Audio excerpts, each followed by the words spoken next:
म्हापशा नगरपालिकेत कार्नवाला आदींच शिगमो आयिल्ले दिसा एक कांडा आतां कार्नवालाच्या कमिटीच्या इशू वयल्यान बोवाळ. जी कार्निवल कमिटी आसा त्या कार्निवल कमिटीची दुसरी मिटींग म्हणजे तिसरी मिटींग सब कमिटी फॉर्म जाल्या मागीर आयज कॉल जाल्ली आनी काल जी आमची फर्स्ट मिटींग जाल्ली तितून पयलीं सगळे सब कमिटीचे चेअरमॅन आनी जे मेंबर आसा कमिटीचे तांकां अपॉयंट केल्ले.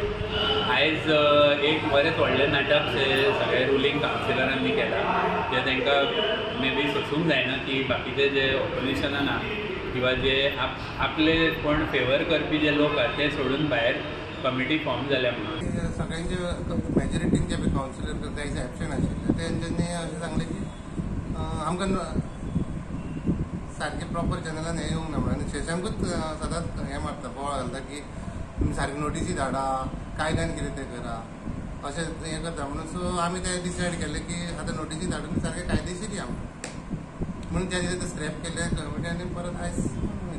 Everyone has to get together and organize it. It is not only one-sided or something. If I am not comfortable in such a setting, me being on the post of a general secretary does not arise.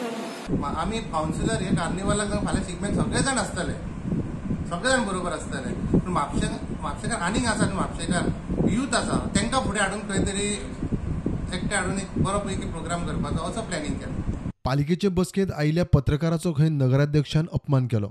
पत्रकाराक भायर धांवडायलो म्हूण विरोधकांचो आरोप. You are the third pillar of democracy. आयज तुमकां असो insult करून तेंच्यांनी भायर काडलो पळय तो इन्सिडंट हांव व्हेरी मच कंडेम करता. नगराध्यक्ष म्हणटा तशें कांयच ना. एक रिपोर्टर आमच्या कॅबिनान येयल्ले, आमची मिटींग चालू आसली तेन्ना आमचो पिवनूय थंय भायर आसलो. तेन्ना हांव पिवनाक अशें करतालें, ताका दिसलें की मिसअंडरस्टँडींग जाली की ताका आपल्याक करता अशें दिसलें आनी ते आतां अशें म्हणटा की आपल्याक अशें हांवें ताका अशें केलें. हांवें तशें ताका करूंक. प्रुडंटा खातीर श्याम सुंदर फडते आनी नवसराज साळगांवकर.